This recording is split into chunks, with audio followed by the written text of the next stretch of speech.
Laurent Dormont qui nous a préparé du bon et du bon pour son Yatta.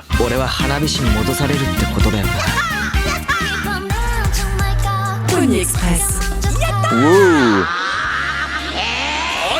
Salut Barbu, qui es-tu sous ton masque? Je suis Big Red, aussi appelé...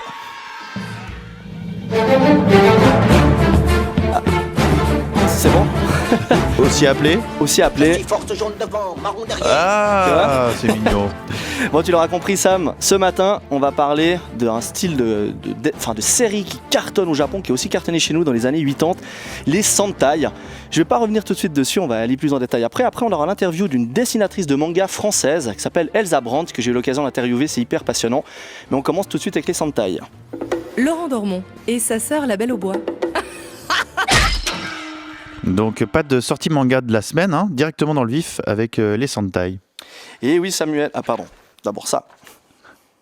Moitié homme, moitié robot, le plus valeureux des héros. Bioman, défenseur de la terre, comme un arc-en-ciel courageux. Ouais, belles images derrière toi. Ouais, alors Samuel, qui ne connaît pas les célèbres Bioman? Bah figure-toi que ce style, comme je l'ai dit dans l'intro de série, a un nom au Japon. Ça s'appelle les Sentai ou Super Sentai, qui pourrait se traduire tout simplement par escadron de combat. Alors à ne pas confondre avec des séries comme XOR, qui sont elles des Metal Heroes, donc des mecs solo. Mais j'en parlerai dans un autre Yatta, mais par contre je résiste pas à te faire écouter un peu du générique de XOR quand même.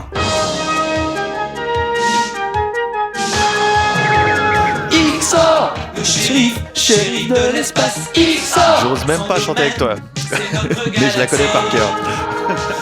Bon, revenons à nos moutons collants, Sam, si tu veux bien. Donc le Sentai, ce sont 5 personnages identifiés par une couleur qui forment une équipe et qui se battent contre le mal. C'est ce que résume l'acteur Ryosuke Sakamoto, alias Force Rouge dans le premier Bioman. C'est déjà trop compliqué. Ouais, alors moi, par contre, je vais essayer de te vulgariser ça un petit peu. Je rajouterai à cette définition les costumes colorés en lycra, hein, j'en suis la preuve. Les combats d'arts martiaux aux poses surjouées. Les explosions en napalm. Les effets spéciaux kitschissimes. Et les sauts en contre-plongée. Mais surtout, les combats de fin d'épisode qui opposent des robots et des aliens géants au milieu de maquettes de villes miniatures qui pètent tout sur leur passage. C'est fantastique. Tu fais bien les bruitages, hein. D'ailleurs, la Toei pense à toi pour les prochaines séries.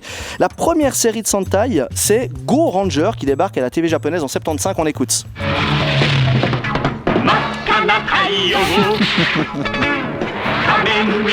Les Bernard Minet japonais. Alors, il faut dire un manga par Jorian. Alors, il faut aussi savoir que du coup, dans les années 70, justement, les séries XOR, Charivan, qui sont des séries avec un seul héros, commencent un petit peu à s'essouffler. Les producteurs japonais ont l'idée d'aller puiser, de collaborer avec l'ancien ennemi américain et ses franchises Marvel, comme Avengers ou les 4 Fantastiques qui cartonnent à ce moment-là aux États-Unis, qui regroupent eux plutôt un groupe de héros, justement, plutôt qu'un seul héros. De cette collaboration va naître Battle Fever G, avec l'idée d'importer Captain America au pays du soleil levant. Alors, Samuel, cette série inédite hors du Japon est complètement barrée. Regarde juste les blases des membres de l'équipe pour t'imaginer le truc. Alors le leader, ça va, il s'appelle Battle Japon. Jusque là tout va bien. Après ça part un peu en couille. Battle Cossack, Battle France, Battle America et Battle Kenya. Tu sais, au cas où le mec il est habillé en noir. Et Bubble Zimbabwe. Ça après ça se multiplie. On écoute un extrait aussi.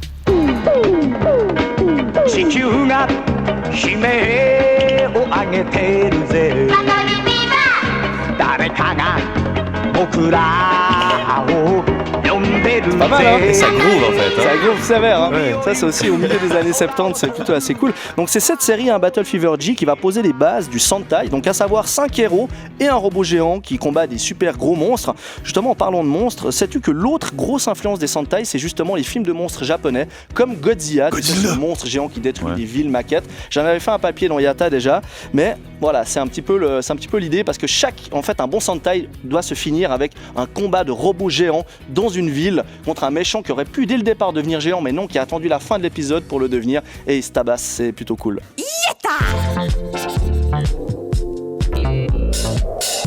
De retour avec toi, Laurent Dormont, ça va, t'as pas trop chaud? Non, pour l'instant ça va, je sens les petites gouttelettes qui ruissellent dans mon dos, mais ça va. Alors tu es donc un Power Rangers tout rouge et très mignon pour nous parler de ces styles Sentai, l'historique du Sentai, ces séries japonaises avec une équipe de super-héros en collant de couleurs. Alors si au Japon ça cartonnait, ça débarquait quand chez nous? Alors le Sentai apparaît pour la première fois en France en 1985 avec Bioman sur Canal+ en clair. Donc c'est un succès monstrueux. Tu t'imagines bien que TF1 court pour s'emparer des droits et les diffuser dans le fameux Club Dorothée, avec évidemment donné la chance à Bernard Minet de chanter cet incroyable générique. Moitié homme, moitié robot. Stop, je suis allergique aux graminées. Bon, j'ai compris, plus de générique, ok Sam, c'est pas drôle. Bon, alors si Bioman cartonne chez nous, le phénomène est encore plus grand au Japon, où les Sentai deviennent une véritable industrie à gagner du fric. Imagine, chaque année, il y a une nouvelle série qui débarque basée sur un nouveau thème en fonction de la mode du moment. Les trains, les voitures, les dinosaures, les samouraïs ou même les concombres. Ok, il n'y a pas de super-héros déguisés en concombre, mais ça aurait pu, ok, Ouais. Bon, le truc c'est que ça va quand même plus loin. Les fabricants de jouets s'en mêlent et commandent plein de séries pour lancer des gammes de figurines, histoire d'inonder encore un peu plus le marché, donc du coup il y en a vraiment pour tout le monde. La recette fonctionne tellement au Japon que la cadence devient infernale. Les studios essayent de mettre en boîte plus de 100 plans vidéo par jour. La qualité, bien évidemment, s'en ressent, les séries deviennent de plus en plus kitsch et sont même moquées en France avec le célèbre sketch des inconnus Bioman dont on écoute un petit bout. Oh, j'ai peur. Je suis une gentille. Et je suis poursuivie par un méchant. Je suis le méchant et je veux tuer la gentille. Oh, mais que se passe-t-il? Mais que se passe-t-il? Oh, mais qu'est-ce qui se passe? Je m'appelle Nathalie. Sauvez-moi. Toi, tu t'appelles Nathalie avec des yeux bridés et ta face de citron? C'est quoi, idiot? C'est Charmitan, mais elle s'appelle Nathalie, c'est pour l'exportation en France. Ah, d'accord. Alors, que se passe-t-il? Je m'appelle Nathalie. Je suis une gentille et je suis poursuivie par un méchant. Un méchant? Tadam Tadam. Suite dans le prochain numéro. C'est bien fait. C'est bien, hein. Ils ont le même costume que toi. Ouais, t'as vu ça? Donc, une autre polémique touche aussi les Sentai à l'époque, celle de la présence féminine dans ces séries. Alors, toujours en infériorité dans l'escouade, elles ont le rôle du boulet qu'il faut aider à un moment ou à un autre dans l'épisode. Mais bon, ces séries cartonnent à un moment où la place de la femme commence à changer au Japon. Et sous la pression populaire, les producteurs de Bioman intègrent une deuxième fille au casting. Imagine la révolution, à la place d'avoir 4 mecs, une nana, il y a 3 mecs, 2 nanas. Assez violent. Yeah. L'autre série qui a fait le succès des Sentai, c'est bien sûr Power Rangers, le Sentai à la sauce américaine. Alors c'est le producteur israélo-américain Abe Saban qui a l'idée, en voyant le succès de ces séries, de faire le chemin inverse qu'à l'époque et d'exporter les Sentai aux États-Unis. La recette de Power Rangers est la même que pour Bioman, mais avec des acteurs américains et moins de violence pour être plus American friendly, hein, tu t'imagines bien. Véritable raz-de-marée au state, Power Rangers bouffe 60% de la part de marché dans un pays où il y a autant de chaînes que d'étoiles dans le ciel, donc c'est plutôt une belle réussite. Même si aujourd'hui ces séries s'exportent moins chez nous, elles restent une monstrueuse industrie au Japon qui continue d'en produire en nombre. Les producteurs ont su les adapter à un Japon qui change, avec une population qui vieillit et des enfants de moins en moins nombreux. Ils ont remplacé du coup les acteurs charismatiques de l'époque par des interprètes au physique de mannequins très avantageux, style des chanteurs de J-pop, afin de capter l'attention des mères de famille qui se rincent l'œil devant un costume un petit peu trop moulant. J'en suis la preuve Ouais, vivante. ça te va très très bien. Tu l'auras Tu compris. fais quoi après l'émission? Ah ben, suspense. Tu l'auras compris, Samuel, plus de 40 ans après, les héritiers de Bioman continuent leur combat contre le mal et c'est sans doute pas prêt de s'arrêter.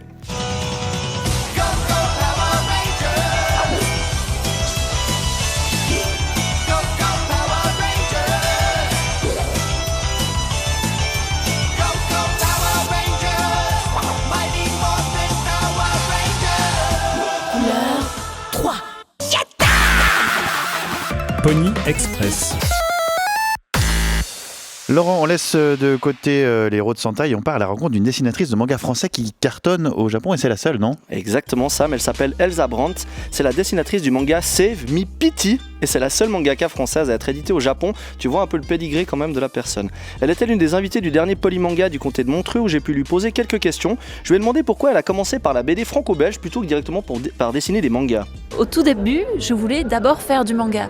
Sauf que quand j'ai débuté, les éditeurs et les lecteurs n'étaient pas encore prêts à suivre des auteurs français sous ce format-là. Donc, du coup,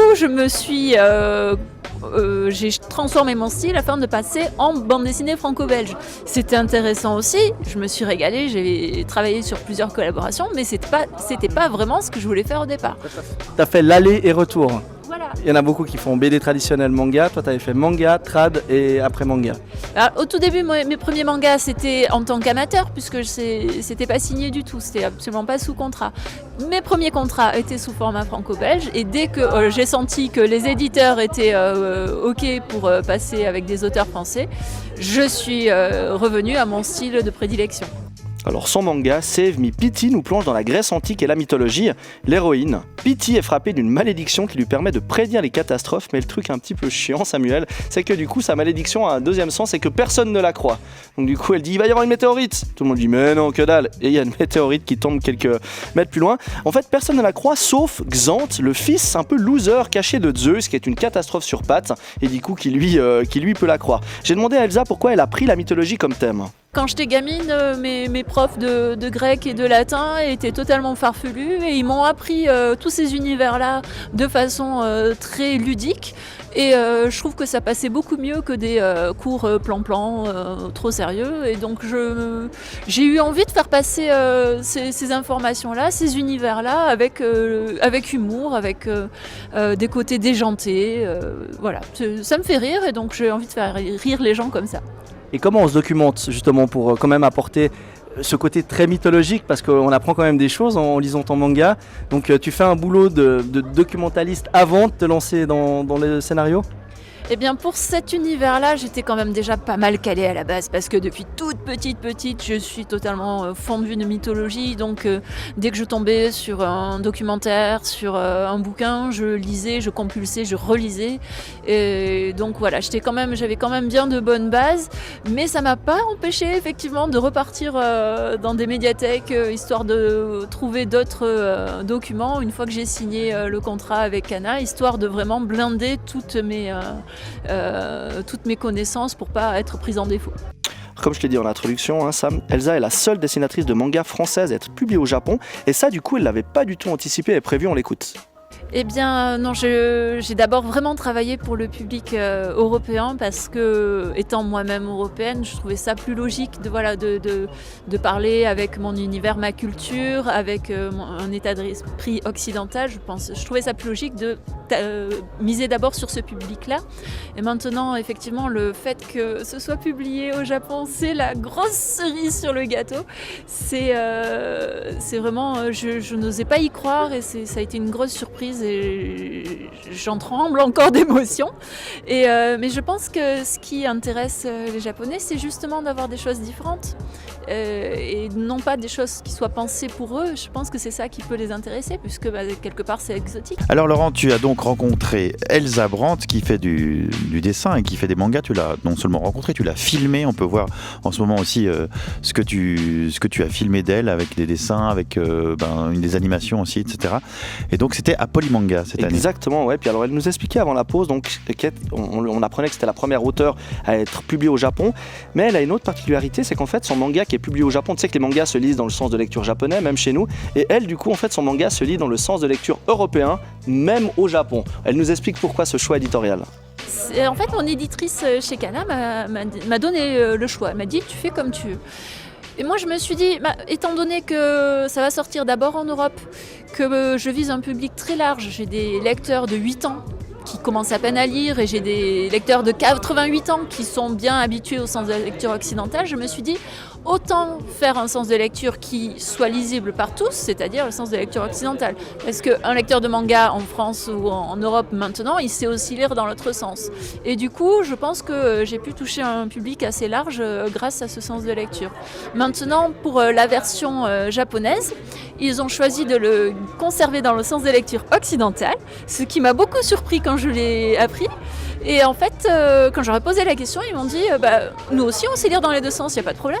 Excellent ce retour d'ascenseur vers le Japon. C'est dingue de ouais. se dire, et puis tu vois le respect de dire non, ça vient de la France, donc pourquoi est-ce qu'on changerait quelque chose quoi. C'est super. C'est assez dingue. Bon alors tu l'imagines, elle vit un véritable conte de fées avec sa série Save Me Pity. Je lui ai demandé aussi quelle importance avait son éditeur Kana dans sa carrière et dans le chemin qu'elle fait. La grande force de Kana, c'est de pouvoir promouvoir les albums, de pouvoir les suivre, de pouvoir faire plein d'interviews, de pouvoir être présent en librairie, d'avoir une grande promotion qui permet que l'album ne va pas disparaître au bout de quelques jours en librairie. Et sans ça, c'est fort probable que ma série serait passée inaperçue. Alors moi, ma question qui m'est venue tout de suite à l'esprit en voyant ça, c'est de lui demander, parce qu'en fait, est-ce que la finalité en soi, ce serait pas que son manga soit adapté en série d'animation? On l'écoute. Écoute, si on me le propose, je vais pas dire non, je n'ai pas envie. Non, c'est sûr, ça serait la méga classe. Maintenant, ce genre de projet, ça se fait avec des grosses équipes, avec des gros moyens. Moi, pour l'instant, toutes mes créations, je les fais toute seule. Donc, pour l'instant, je pense à mes petites créations. Et si après, il y a des grosses équipes qui veulent en faire quelque chose de plus ambitieux, moi, je serais partante à 300%, il n'y a aucun problème. T'es déjà allé à Polymanga, Oui, Samuel? j'ai eu des syncopes. Ouais, alors, pour rappeler pour ceux qui l'ont pas fait, c'est un petit peu la mecque des geeks, donc il y a beaucoup de monde, des gens déguisés comme moi, mais qui ont le déguisement depuis 2 jours, donc qui sentent un poil plus la transpiration que moi. Comme une équipe en montagne, quoi. C'est un petit peu vraiment la folie. Puis je lui ai quand même demandé si au bout d'un moment, on n'était pas un peu blasé de participer à ce genre d'événement et de répondre 50 fois aux mêmes questions. Ah non, c'est super important parce que on travaille 10, 12 heures par jour, quelquefois 15 heures par jour, tous les jours. Si on venait pas en convention, mais on serait des ermites, on verrait plus personne, on saurait plus parler, on ne saurait plus répondre aux interviews, ça serait une catastrophe. Non, c'est super important de voir l'énergie des gens qui viennent en convention, leur folie qui est communicative, c'est un grand bol d'énergie en fait qu'on prend quand on vient en convention. Tu l'auras compris, Samuel, Elsa, c'est une personne hyper attachante, son manga est vraiment excellent. Moi j'ai beaucoup rigolé, il y a beaucoup de références aux séries cultes de mon époque, Ranma Enemy, Dragon Ball et j'en passe. C'est vraiment chouette. Pour vous donner un peu envie de commencer cette série puis peut-être de le découvrir, ce matin on vous offre le premier tome avec une jolie petite dédicace d'Elsa. Pour le gagner, Sam, Il faut écrire un mail à Pony Express, donc je rappelle que c'est avec un seul N et un Y, ponyexpress@rts.ch ou couleur3.ch, ça marche aussi. D'où vient ce costume ? Alors je voulais remercier du coup les gens de moncostume.ch à Sion, et je sais qu'ils nous écoutent, donc un petit big up à eux, qui m'ont dépanné à la DER pour que je puisse ressembler à Force Rouge ou Big Rouge. Et si vous voulez le voir sur internet avant de le commander, vous regardez la vidéo qui a été faite avec toutes les illustrations aussi de Elsa Brandt, de son manga incroyable. Merci beaucoup. Mais merci à toi Samuel, c'était cool. À bientôt. À plus.